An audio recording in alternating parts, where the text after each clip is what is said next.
열왕기하 2장 1절 2절입니다. 열왕기하 2장 1절 2절. 열왕기하 2장 1절 2절입니다. 앞에 나와 있지 않죠? 네. 1절 2절을 같이 한번 읽겠습니다. 시작. 여호와께서 회오리 바람으로 엘리야를 하늘로 올리고자 하실 때에 엘리야가 엘리사와 더불어 길갈에서 나갔더니 엘리야가 엘리사에게 이르되 청하건대 너는 여기 머물라 여호와께서 나를 베델로 보내시느니라 하니 엘리사가 이르되 여호와께서 살아계심과 당신의 영혼이 살아있음을 두고 맹세하노니 내가 당신을 떠나지 아니하겠나이다 하는지라. 이에 두 사람이 베델로 내려가니. 아멘. 기도하겠습니다. 사랑의 주님, 오늘 우리가 주님 앞에 나와 주님을 섬깁니다. 주님, 우리의 섬김을 받으시옵시고 우리에게 복을 내리워 주시옵소서. 또한 우리가 주님의 말씀을 들을 때에 우리의 삶의 지혜를, 그리고 우리가 우리의 삶의 위기와 어려움과 문제와 목표를 돌파할 수 있는 해결책을 허락하여 주시옵소서. 감사하며 예수님의 이름으로 기도합니다. 아멘. 오늘 말씀 제목은 엘리사처럼 신실하라. 저를 따라해 볼까요? 엘리사처럼 신실하라 라고 하는 제목을 가지고 우리가 하나님의 음성을 듣겠습니다. 엘리사는 유명한 선지자입니다. 잘 알려진 유명한 선지자죠. 그러나 또 엘리사의 일화에 대해서는 또 잘 모르는 사람들도 많습니다. 그래서 엘리사가 낯설 수도 있고 또 엘리사에 대해서 여러분이 많이 들어보고 읽었다면 익숙할 수도 있습니다. 엘리사는 우리가 지금 성경 읽기를 쭉 하고 있는데 우리가 지지난주 성경 읽기에 등장했던 인물이고 상당히 오랜 지면을 할애해서 등장한 인물이기도 합니다. 열왕기서에 나옵니다. 열왕기서. 집중적으로 열왕기 하에 주로 나와요. 상당한 부분이 이 엘리사의 이야기로 채워져 있습니다.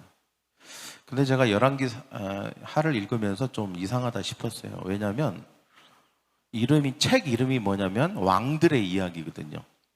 책 이름이 열왕기서잖아요. 그러니까 왕들에 대해서 쓴 책이에요. 뭐 어떤 왕은 이렇고 어떤 왕은 저렇고 하면서 쭉 쓴 책인데 거기에 어떻게 보면 되게 뜬금없이 왕도 아닌 사람이 농부 출신이거든요. 이 사람은 그냥 선지자예요. 선지자. 하나님을 섬기고 예언도 하고 했던 그냥 목회자 이런 사람이 열왕기서에 등장을 하더니 되게 많이 나옵니다. 엄청나게 막 13장까지 쭉 나와요.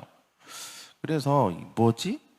이 왕들의 이야기에 왜 이 사람이 나와서 이렇게 마치 주인공처럼 그렇게 많이 나오지? 하는 그런 생각을 하게 됩니다. 이유가 뭘까?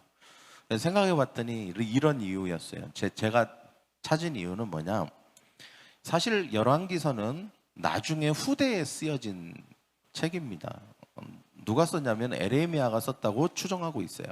근데 에레미야는 바벨론 포로기에 활동했던 선지자거든요. 바벨론 포로기. 그러니까 왕국은 이미 망했어요.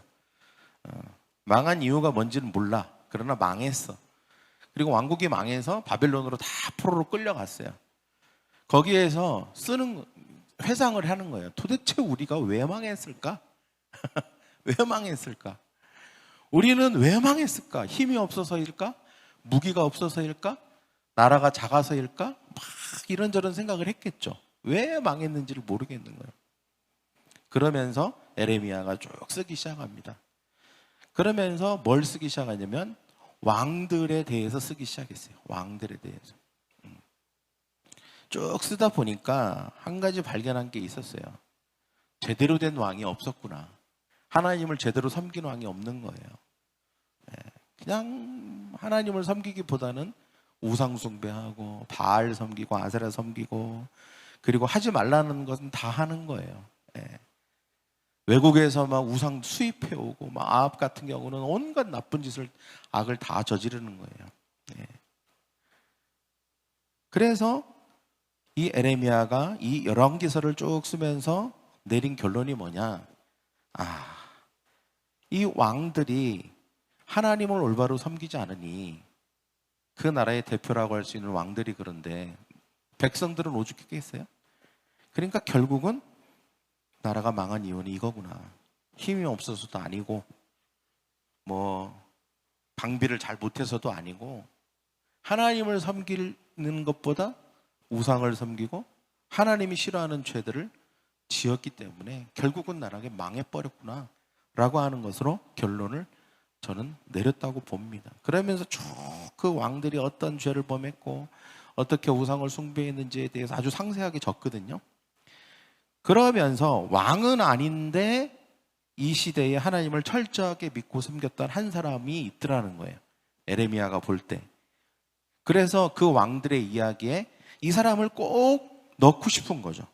이건 제 생각이에요. 제 생각. 그래서 엘리사, 이 엘리사, 엘리야, 엘리사, 이 듀엣이거든요. 듀오.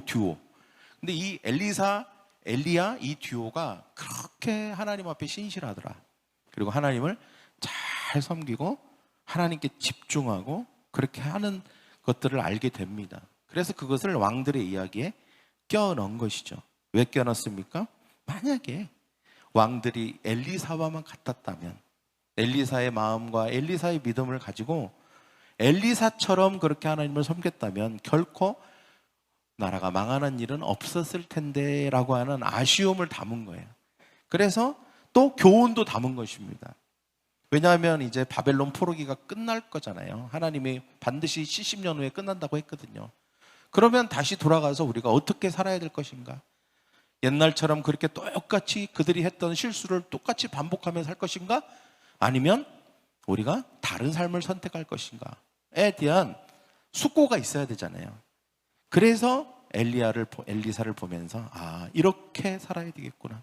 우리가 돌아가면 우리의 모든 이스라엘 백성들은 바로 엘리사와 같이 그렇게 해야 되겠구나 라고 하는 그런 메시지를 전달하려고 했다고 저는 생각합니다. 그래서 왕들의 이야기에 이 엘리사의 이야기가 그렇게 많이 들어가 있어요. 실제로 엘리사의 이름의 뜻만 봐도 우리가 그 의도를 알 수 있습니다. 엘리사의 뜻은 여호와는 구원시다 라고 하는 이름의 뜻을 가지고 있습니다. 뭐라고요?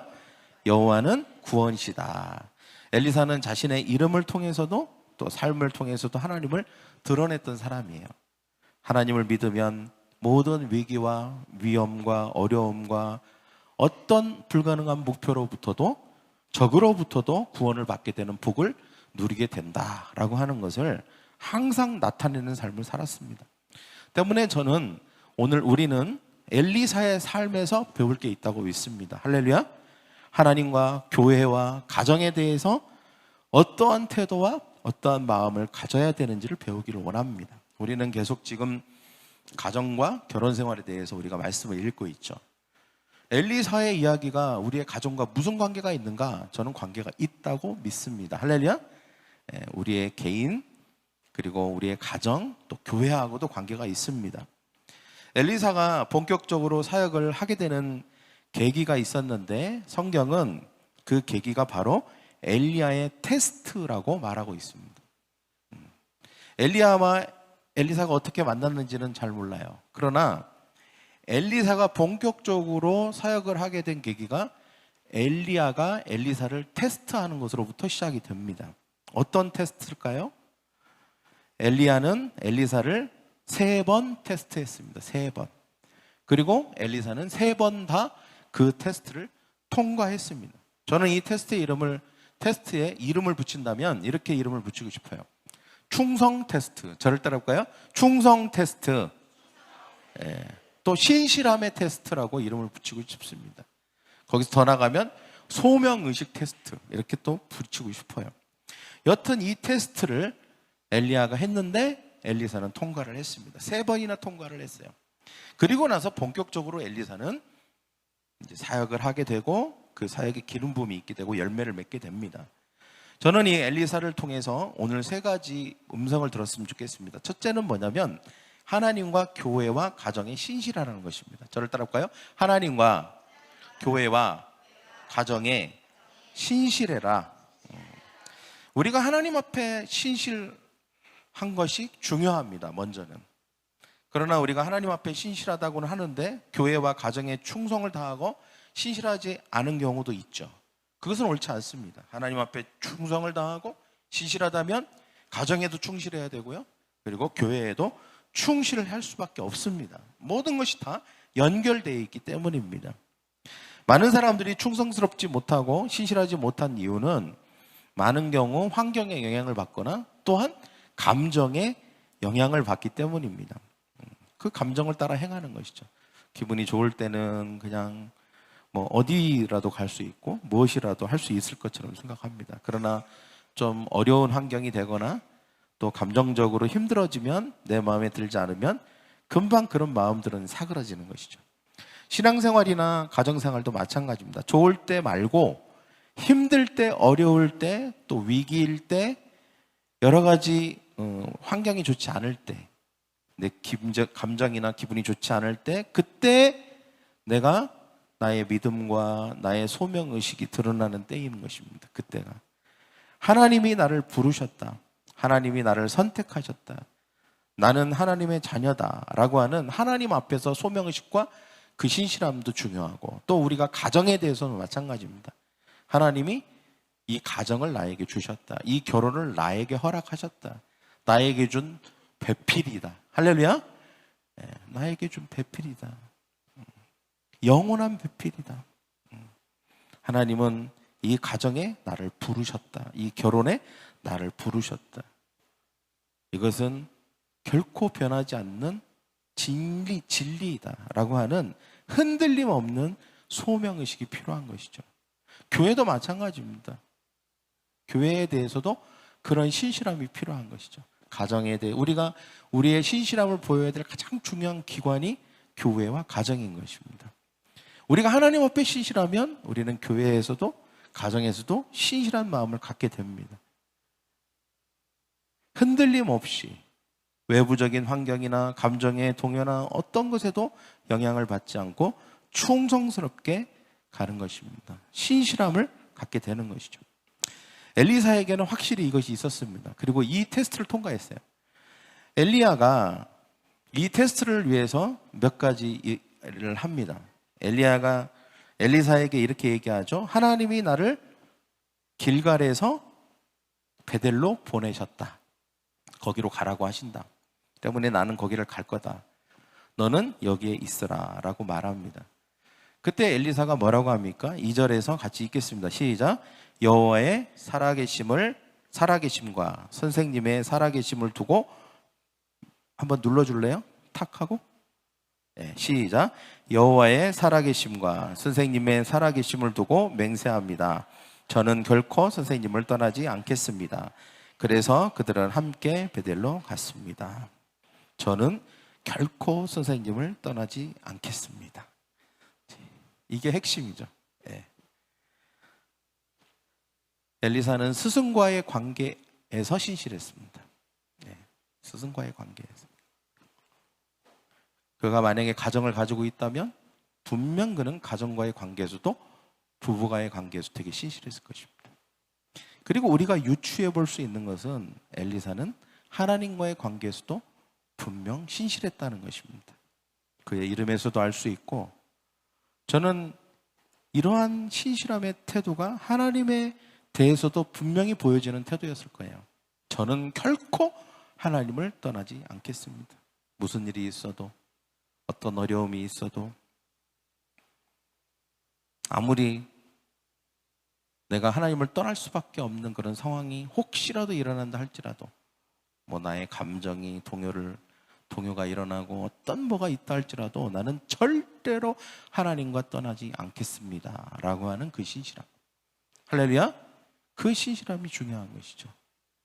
그 시대의 왕들에게서는 찾아볼 수 없는 신실함이 바로 엘리사에게 있었다는 것입니다. 여러분, 하나님은 우리에게 우리의 마음의 그 신실함을 찾는 분이심을 믿습니다. 할렐루야. 예. 근데 그렇게 신실할 때 어떤 일이 일어납니까? 그들은 함께 베델로 갔습니다. 함께 동행하는 축복이 주어지는 것이죠. 근데 그걸로 끝나지 않았어요. 두 번째 테스트가 있었습니다. 동일한 테스트였어요. 한 번으로 그치지 않습니다. 우리의 인생에는 우리의 신실함을 보여야 되는 수많은 위기들이 있습니다. 어려움들이 있습니다. 역경들이 있어요. 그때마다 우리는 테스트를 받는 것입니다. 그때 우리가 선택해야 되는 게 뭘까요? 그것은 바로 우리가 여전히 신실한 것이죠. 항상 신실한 것이죠. 베델에 가서 동일하게 엘리야가 말합니다. 하나님이 나를 여리고로 보내신다. 여기에 머물러 있으라. 그때 4절에서 똑같이 말합니다. 여호와의 살아계심과 하나님의 살아계심을 두고 맹세합니다. 저는 결코 선생님을 떠나지 않겠습니다. 같은 말을 한다는 것은 그의 마음이 같은 마음이라는 것이죠. 변함이 한 개도 없다는 뜻입니다. 여전히 그는 신실함을 여전히 잃지 않고 있는 것이죠. 그 여정이 얼마나 힘들었는지, 얼마나 고난과 역경이 있는지는 알 길이 없습니다. 그냥 그거에 대한 설명은 없기 때문에. 그러나 그 길이 얼마나 힘들든지, 얼마나 어렵든지 그거는 별로 엘리사에게 중요하지 않았어요. 엘리사에 중요한 것은 자기가 이 관계 안에서 얼마나 신실할 것인가에만 중요했습니다. 그래서 그는 그 모든 것을 다 조건과 환경과 모든 감정과 이런 걸 떠나서 자기는 신실하겠다고 결정을 한 것이죠.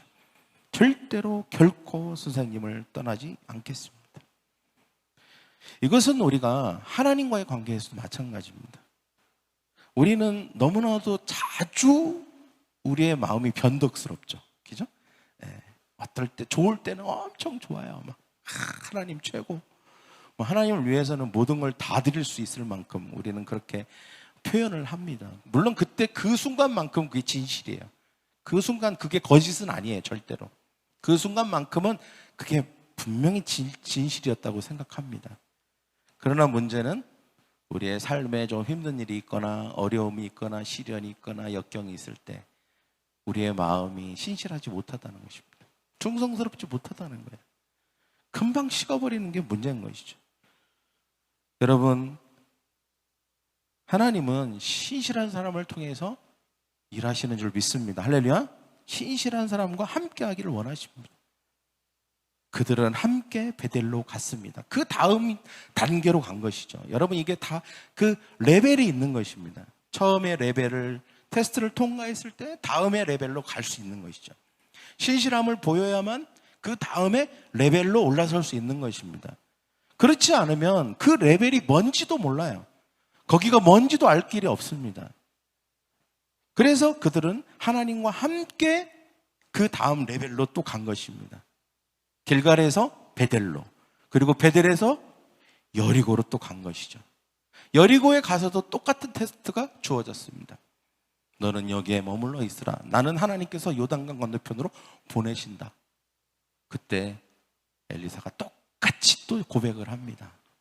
나는 절대로 당신을 떠나지 않겠습니다. 또 그 레벨의 테스트였던 것이죠. 그런데 엘리사는 또 변함이 없었어요. 변함이 없었습니다. 그 사이에 무슨 일이 일어난지 몰라요.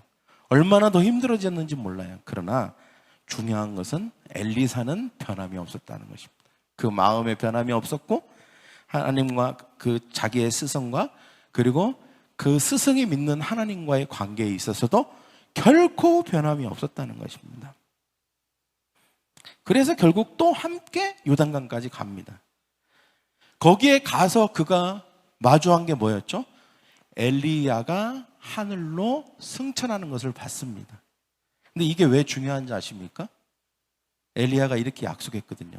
내가 하늘로 승천하는 것을 보게 되면 너에게 특별한 기름 부음과 특별한 능력이 주어지게 될 것이다 라고 예언을 했거든요.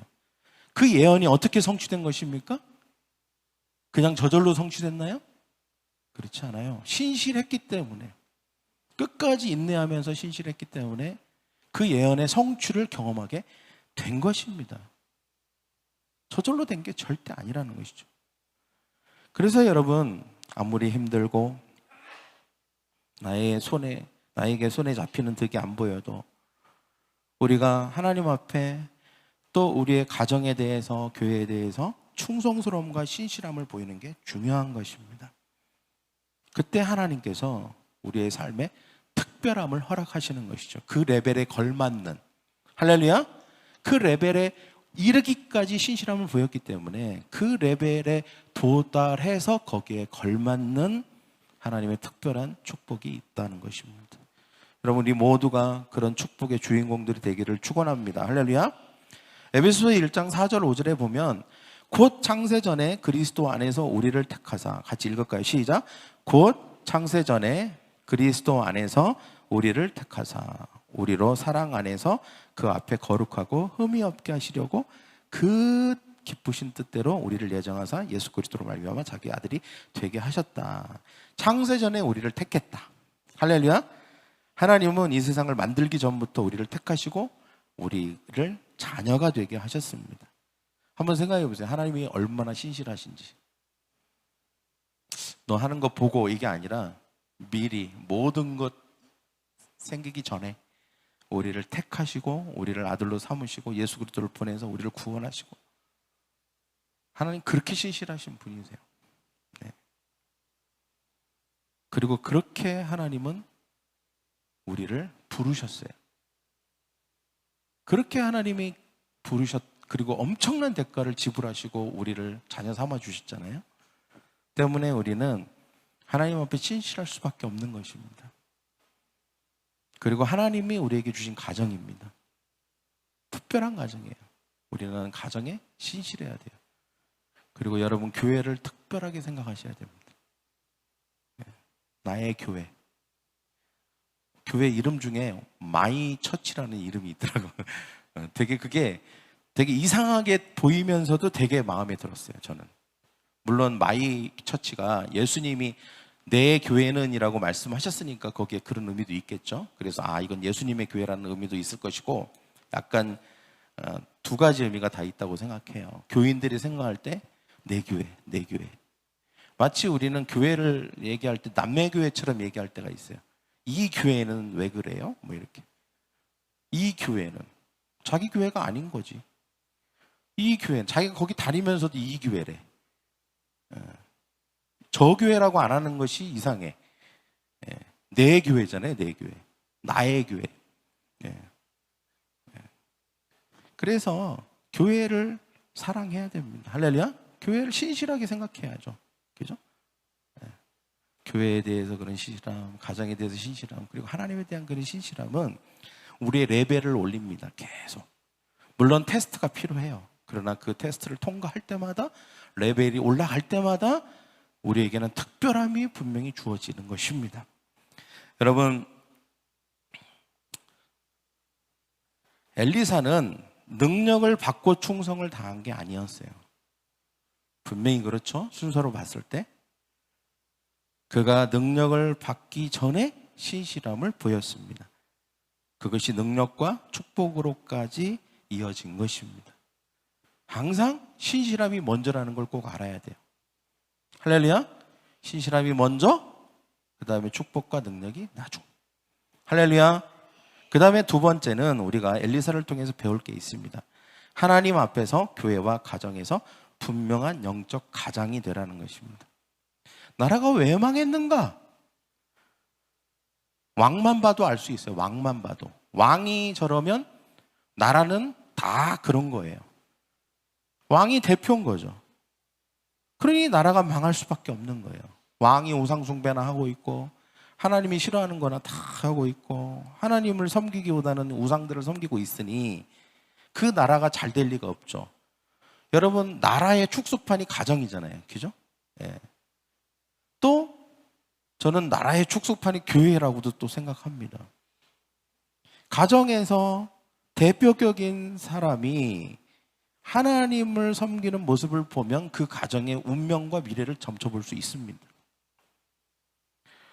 여러분, 단적으로 보여주는 예가 하나 있어요. 나아만 장군의 이야기인데, 아람은 이방 나라였고 나아만은 이방 나라의 장군이었습니다. 근데 나병에 걸렸어요. 문둥병에 걸린 것이죠. 근데 포로로 끌려간 여종이 그 나아만 장군 집에 있었어요. 어느 날 나아만 장군이 나병에 걸린 걸 보고 이 여종이 이렇게 얘기했습니다. 그 여주인한테. 저 이스라엘에 엘리사라는 사람이 있는데 그 사람을 만나면 당신의 나병이 나을 겁니다. 자, 그러면 엘리사가 믿는 하나님, 그리고 하나님이 엘리사를 통해서 나병을 낫게 하실 거라는 걸 여종은 믿었던 거예요? 안 믿었던 거예요? 자, 믿었죠? 자, 여종은 믿었어요. 근데 그 여종이 누구한테 얘기했냐면 여주인한테 얘기했어요. 근데 그 여주인이 듣고 또 누구한테 얘기했냐면 남편한테 얘기했어요. 그럼 얘기했다는 건 뭐 했다는 거예요? 믿었다는 거예요. 자, 여주인도 믿었죠? 근데 나아만이 듣고 무시하지 않고 그거를 또 자기 왕한테 가서 얘기했어요. 저렇게 이렇게 있답니다. 저 좀 보내주세요라고 얘기했단 말이에요. 그러면 나아만은 믿었다는 거야? 안 믿었다는 거예요? 믿었죠? 근데 왕이 또 야, 지금 말이 되는 소리를 해라. 어떻게 남의 나라에 장군이 가냐. 절대 안 돼.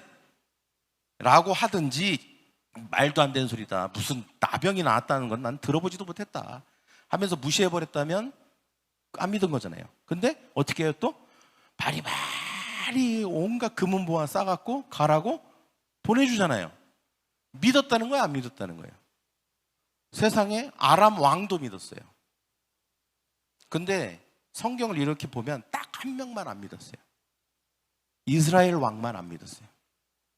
이스라엘 왕이 아람 장군이 이렇게 온다는 소식, 그리고 그 왜 오는지까지 다 얘기했는데도 불구하고 이스라엘 왕은 안 믿었어요. 그거는 핑계다. 우리를 쳐들어오는 것이다. 이렇게 생각했어요. 매우 세속적인 생각. 하나님의 역사를 항상 세속적으로 바꾸는 것이죠. 저거는 그냥 뭐 그런 거야. 이렇게. 하나님이 뭔가 역사를 하고 하나님이 뭔가 일하시려고 하는데 그거를 세속적인 것으로 다 바꿔버리는, 그만큼 세속적인 거죠. 그러니까 안 믿은 거예요. 안 믿은 거예요. 하나님은 안 믿은 거예요. 이스라엘 왕은 안 믿었어요. 그러니까 이 말은 왕이 안 믿었다는 것은 그 나라의 분위기를 말하는 것입니다. 왕이 안 믿는데 신하들이 믿었겠어요? 신하들이 안 믿는데 그 백성이 믿었겠냐고요. 그냥 온 나라 전체가 하나님을 안 믿는 분위기. 이방인도 믿고 남의 나라 왕도 믿는데 그 나라에 진짜 하나님을 믿어야 될 백성들은 안 믿는 분위기. 여러분, 이게 너무 안타까운 거예요. 너무 안타까워요. 나라가 왜 망했는지가 분명해요. 너무 분명하지 않아요? 왜 나라가 망할 수밖에 없는지가 너무 분명한 이유를 가지고 있는 거예요.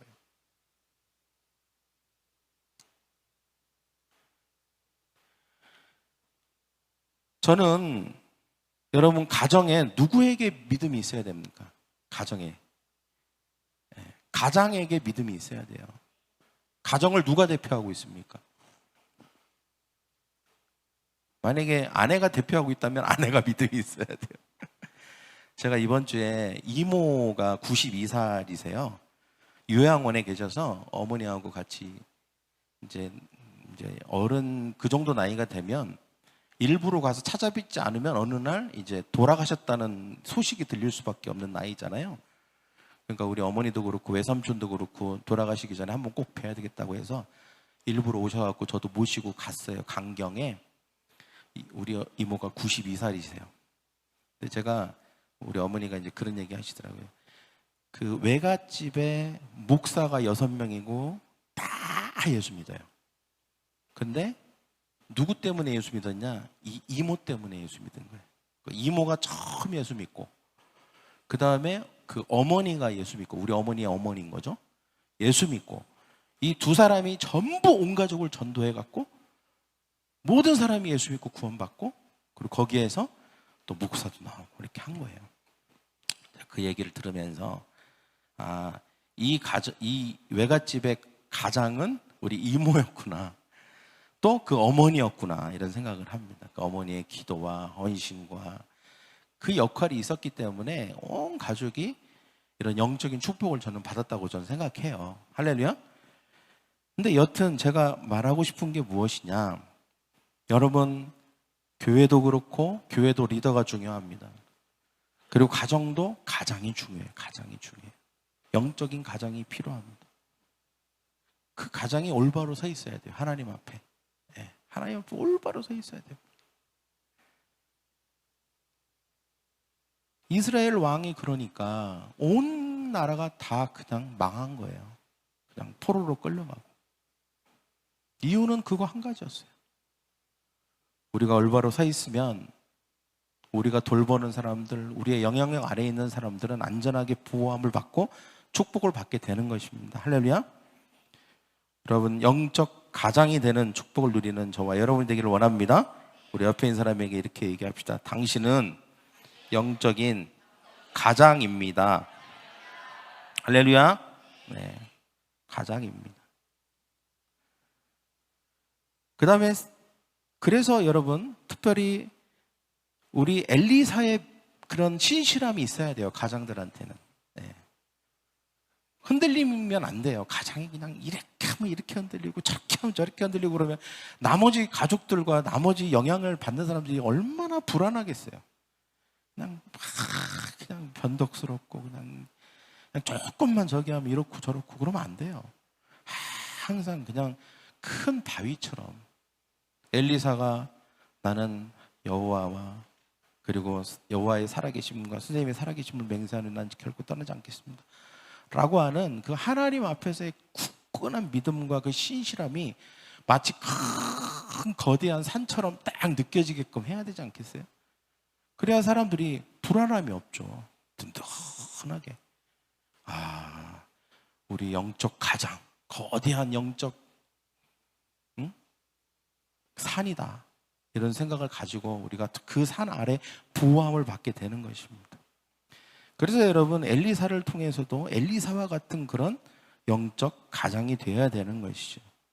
여러분이 흔들릴 만한 위기나 어려움이나 여러분의 신실함과 충성스러움이 흔들릴 만한 순간이 올 때도 있을 것입니다. 그러나 엘리사처럼 다짐하는 것입니다. 하나님, 저는 신실할 것입니다. 가정에 신실할 것이고 어떤 순간이 와도 하나님께 신실할 것입니다. 절대 하나님과 멀어지는 것을 허락하지 않을 것입니다 라는 신실함을 가져야 되는 것입니다. 여러분, 신실하면 항상 그 충성에는 보상이 따른다는 걸 알아야 됩니다. 엘리사는 어떻게 해요? 능력을 갑절이나 받았습니다. 갑절이나 받았어요. 저를 기억하십시오. 신실하면 충성에는 항상 반드시 보상이 있다. 할렐루야. 저를 한번 따라해 봅시다. 신실하면 반드시 보상이 있다. 그 다음에 세 번째는 하나님께서 교회와 가정을 통해서 모든 삶의 필요를 채우실 것을 확신하십시오. 엘리사는 실제로 2배의 사역을 했죠. 그 엘리사가 한 사역들을 쭉 보면 나라도 구하고 그 다음에 가정도 구하고 한 도시를 다 구해요. 뭐 예를 들어서 여리고에 막 수질이 너무 나빠요. 그래서 열매가 자꾸 떨어지는 거예요. 나무가 유산을 하는 것입니다. 그러니까 어떻게 해요? 그거를 고쳐줍니다. 소금 갖고 와라 그러고 소금 쫙 뿌려갖고 해결해줘요. 또 과부가 굶어 죽을 위기에 있는 거예요. 그래서 기름 갖고 와라 그래갖고 남의 집에서 그릇 빌려와라 그래갖고 또 그걸 해결해 줍니다. 수넴 여인이라고 하는 여인이 엘리사 때문에 아이도 갖게 됐지만 그 가진 아이가 큰 다음에 죽어버렸어요. 근데 그 아이도 또 살려줘요. 그죠? 나아만의 문둥병도 고쳐주고, 그리고 또 어느 날은 죽을 끓였는데 그 죽에 독초가 들어갔어요.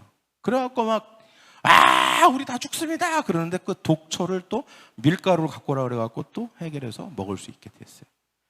어느 날 집을 짓는데 또 빌려온 도끼가 물에 빠졌어요. 그래갖고 그 도끼 때문에 또 난리가 났어요. 이거 빌려온 건데 큰일 났다. 그런데 나뭇가지 꺾어 딱 던졌더니 도끼가 드르륵 하고 떠올랐어요. 무슨 전래동화 같은 그런 이야기들이 재밌어요. 그런 이야기들이 막 나옵니다. 그런데 우리가 여기서 알아야 될 것이 있습니다. 그것은 하나님은 우리의 어려움과 우리의 필요를 돌보시는 분이시라는 것입니다. 할렐루야. 여러분, 엘리사 이름이 뭐라고 그랬죠? 여호와는 구원이시다. 엘리야가 했던 모든 일들은 하나님이 엘리사를 통해서 하셨던 일입니다. 우리의 삶에는 이와 같은 일들이 많이 있습니다. 우리가 한 번도 겪어보지 않았던 어려움들이 있죠. 때로는 나아만처럼 중병에 걸릴 수도 있습니다. 또는 정말 너무 재정적인 위기가 와서 오늘 여기 나오는 어떤 여인은 너무 자기 남편이 그냥 죽어버리고 재정적으로 빚이 너무 많아지니까 아들을 노예로 팔아버려야 되는 상황이까지 온 거예요. 재정적인 완전 바닥인 것이죠. 그때 엘리사가 그 문제를 해결해 줍니다. 그릇을 가져와라, 기름을 빌려와라. 그래서 기름을 붓고 그 모든 빚을 다 갚도록 도와줍니다. 또 도끼를 잃어버린 것들, 그 다음에 또 죽에 독초가 드러나는 이런 일들이 뭐 별별 일들이 솔직히 말해서 우리의 삶에 한 번도 겪어보지 않은 일들을 우리는 겪을 수 있고, 내가 겪었어도 저 사람은 안 겪고 저 사람이 겪은 일을 내가 안 겪을 수도 있고, 뭐 우리가 겪는 일들이나 우리가 당하는 일들은 너무나도 많습니다. 수만 가지 수천 가지가 되는 것이죠. 근데 분명한 것은 이렇게 다양한 사례들을 이야기하면서 그 모든 것이 해결됐다라고 말하는 이유는 그것을 통해서 우리에게 하는 메시지가 뭘까요? 그것은 하나님은 어떤 문제도 해결해 주신다는 것입니다. 하나님에게는 어떤 문제에 대한 해결책도 있다. 할렐루야. 하나님은 어떤 문제에 대한 해결책도 있다. 그리고 무엇이 됐든 간에 하나님은 우리를 구원해 주신다라고 하는 메시지가 분명히 그 안에 들어가 있는 것이죠. 그리고 또 하나, 저는 이 사건들을 쭉 보면서 두 가지 공통점이 있다고 생각했습니다. 하나는 뭐냐? 우리 주변에서 흔히 볼 수 있는 것들이다. 해결책이. 보세요. 해결책으로 나온 게 뭐예요? 밀가루, 소금, 나뭇가지, 이런 거예요. 요단강도 주변에 있는 거죠. 어디 저기 황하 아니면 저 아마존 이런 데 가라고 한 게 아니라 바로 옆에 있는 요단강. 그죠? 그리고 그릇, 옆집에 있는 그릇. 우리 주변에서 항상 볼 수 있고 그냥 손쉽게 구할 수 있는 것이 해결책이에요. 해결책. 근데 여기서 한 가지 의문이 듭니다. 그렇게 손쉽게 구할 수 있는, 손만 뻗으면 닿을 수 있는 것이 해결책인데 왜 사람들은 그게 해결책이라는 걸 모를까? 몰라요. 사람은 모릅니다. 사람은 몰라요. 그게 해결책이 될 수 있다는 걸 사람은 모릅니다. 절대로 알 수가 없습니다. 그래서 하나님이 필요한 거예요.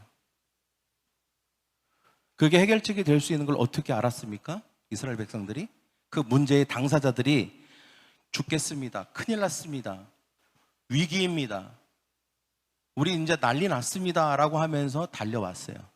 근데 그 해결책을 어떻게 얻었습니까? 하나님을 통해서 얻었습니다. 할렐루야?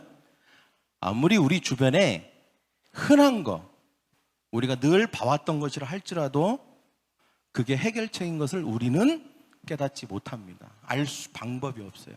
오직 누구만 아시냐? 하나님만 아십니다.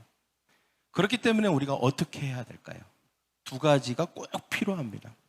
두 가지가 꼭 필요해요. 기도해야 됩니다.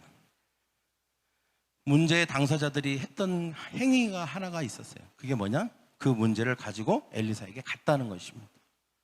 이런 문제가 생겼습니다. 이런 어려움이 생겼습니다. 문제를 가지고 가서 말했다는 것은 엘리사가 여호와는 하나님의 구원이시다라고 하는 이름을 가지고 있듯이 엘리사에게 갔다는 것은 곧 엘리사가 믿는 하나님에게 갔다는 것입니다. 그들이 하나님께 자기의 문제를 얘기했다는 것입니다. 기도했다는 거예요. 간절히 기도했다는 것입니다. 그때 그들이 그렇게 익숙하게 봐왔던 그것이 해답이 되었던 것입니다. 할렐루야? 해결책이 되었던 거예요. 해결책이 되었던 거예요. 많은 사람들이 또 그런 해결책을 얻으면 이런 생각을 합니다. 이게 해결책이구나. 이 소금이 해결책이었구나. 그래서 다른 문제가 생겨도 또 소금 뿌리면 돼. 이렇게 생각할 수도 있겠죠. 그죠? 그런데 그렇지 않았어요. 여러분 한번 보세요. 케이스 바이 케이스예요. 모든 케이스가 같은 해결책이 하나도 없어요. 엘리사에게 수많은 기적이 일어났는데 수많은 문제가 생겼는데 그 수많은 문제에 대한 동일한 해결책이 한 가지도 없어요. 다 달라요. 밀가루를 뿌릴 때도 있고 소금을 뿌릴 때도 있고 요단강에 몸을 담글 때도 있고, 그리고 뭐예요? 또 나뭇가지를 꺾을 때도 있고. 이거 도대체 뭔 연관성이 하나도 없어요. 일관성이 하나도 없어요. 그래서 많은 사람들이 뭐에 주목하냐, 하나님이 무슨 해결책을 하나 주시고 아이디어를 하나 주시면 그게 마치 모든 문제에 대한 맞는 키인 줄 알아. 그래갖고 하나님께 또 구하지 않아요. 기도도 안 하고 하나님 음성도 듣지 않아요. 근데 여러분, 또 하나 공통점이 뭔지 아세요? 다 해결책은 다른데 그 해결책을 주시는 분은 똑같다는 것입니다. 할렐루야. 누구예요? 하나님. 하나님이 엘리사에게 알려주신 거예요. 엘리사가 문제를 들었겠죠? 도끼가 빠졌다고요? 하나님께 기도했을 거예요. 하나님, 도끼가 빠졌답니다. 어떻게 할까요? 하나님이 음성을 들려주시는 거예요. 주변에 나뭇가지 있지? 네. 그 나뭇가지 중에 하나를 꺾어서 던져. 뭐예요? 하나님의 음성을, 그 상황에 맞는 그 음성을 매번 듣는 거예요. 매번. 죽에 독이 들어갔습니다. 어떻게 할까요? 그래? 주변을 살펴봐. 밀가루가 보이지? 네. 그 밀가루 한 줌을 집어서 죽통에다 집어넣어. 그랬더니 문제가 해결된 거예요. 문제를 해결하는 방식은 매번 다른데 문제에 해답을 주시는 분은 누구예요? 하나님인 거예요. 그러면 우리가 뭐에 주목해야 됩니까? 해결책에 주목해야 됩니까? 해결책을 주시는 하나님께 주목해야 됩니까? 해결책을 주시는 하나님께 관심을 가져야 되는 거예요. 이 말은 뭐냐? 매번 묻고 매번 들어야 된다는 뜻입니다. 전번에도 이렇게 했더니 해결됐지. 하나님이 그때는 은행에 찾아가면 해결된다고 해서 은행에 찾아갔더니 해결이 됐어요. 비슷한 문제가 생겼어요. 똑같은 건 아닌데. 이번에도 그럼 은행 찾아가면 되겠네. 기도도 안 하고 하나님께 듣지도 않고 은행을 찾아갔어요. 해결이 안 돼요. 왜? 그게 해결의 키가 아니기 때문에 그렇습니다. 해결의 키는 그런 방법이 아니에요. 하나님에게 있어요. 모든 것은 하나님에게 있어요. 그리고 하나님만이 아세요. 우리에게 지금 생긴 이 문제는 어떻게 해결할 수 있는지를 누구만 아신다고요? 하나님만 아세요. 만약에 하나님만 알았기 때문에, 여러분 만약에 주변에 있는 사람들이 다 밀가루가 소금이 해결책이라는 걸 알았다면 그렇게 얘기했겠죠. 아무도 몰랐어요. 주변에 있었지만 그게 해결책이 될 수 있다는 것은 하나님만 아셨고, 그리고 기도하고 음성을 들었던 엘리사만 알 수 있었어요. 때문에 우리는 매번 기도해야 돼요. 매번. 어떻게 기도를 하지 않을 수 있겠습니까?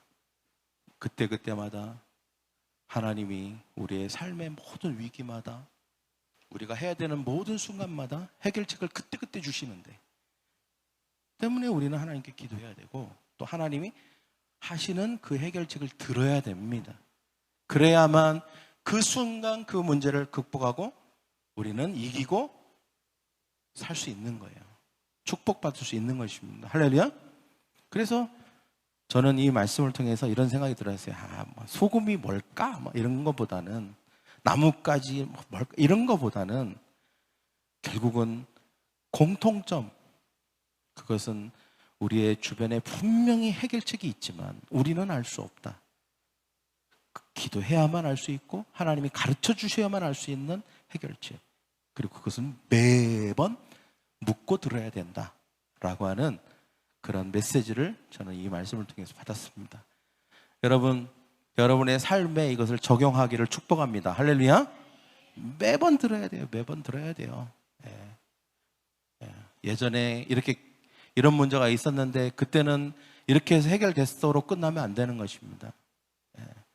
같은 문제가 똑같이 반복되는 경우는 없어요. 조금이라도 다르면 다른 해결책이 필요한 것입니다. 할렐루야. 그래서 자녀를 키우는 것부터, 가정 부부 생활을 하는 것부터, 여러분의 삶에 어떤 중요한 어떤 것들을 이렇게 넘어서야 되는 것들이 있잖아요. 그때마다 하나님의 도움이 필요해요. 하나님의 해결책을 주셔야 됩니다. 때문에 우리는 기도해야 되고, 그분이 우리에게 말씀하시는 것을 들어야 돼요. 그렇지 않으면 어떤 일이 일어날까요? 해결받을 수 없습니다. 넘어설 수 없습니다. 이스라엘 왕과 같은 그런 삶을 살게 되다가 결국은 어떻게 됩니까? 나라가 망한 것처럼 되는 것입니다. 엘리사와 같이 해야 됩니다. 그런 저와 여러분이 되기를 축복합니다. 할렐루야. 엘리사처럼 신실하기를 간절히 축원합니다. 기도하겠습니다. 여러분 가슴에 손을 얹고 기도합시다. 하나님, 엘리사처럼 신실하게 하여 주시옵소서. 어떤 경우에도 하나님 앞에 신실하지 않는 일이 없도록 주님 도와주시옵시고, 항상 주님 앞에 신실할 수 있도록, 또한 교회와 가정에도 신실할 수 있도록 도와주시옵소서. 그리고 우리 모두가 영적 가장이 되어서 우리의 가정과 우리의 셀과 우리에게 주어진 그 영향력들과 우리에게 준 축복들을 잘 지키고 보호할 수 있도록 도와주시옵소서. 우리의 삶에 수많은 일들이 일어날 것입니다. 여러 가지 어려움도 있고 우리가 감당하기 힘든 일들도 있지만 그 순간마다 하나님이 모든 것을 채워주시고 이기게 도와주실 줄 믿습니다. 하나님은 그럴 만한 능력이 있으신 분이십니다. 그러나 주님, 우리가 해야 될 것들이 있습니다. 그것은 우리가 하나님께 구하는 것입니다. 기도하는 것입니다. 그리고 주님께서 우리에게 매번 말씀하시는 그 음성을 매번 듣는 것입니다. 우리가 매번 그 일에 대해서 매번 음성을 들을 때 우리의 삶에 해결책이 보일 것이고, 우리가 그렇게 지나치기 쉬웠던 그러한 문제에 대한 해답을 발견하게 될 줄 믿습니다. 주님, 그래서 우리의 삶의 모든 위기들과 어려움들을 극복하고 승리하는 우리 모두 되게 하여 주시옵소서. 감사하며 예수님의 이름으로 기도합니다. 아멘.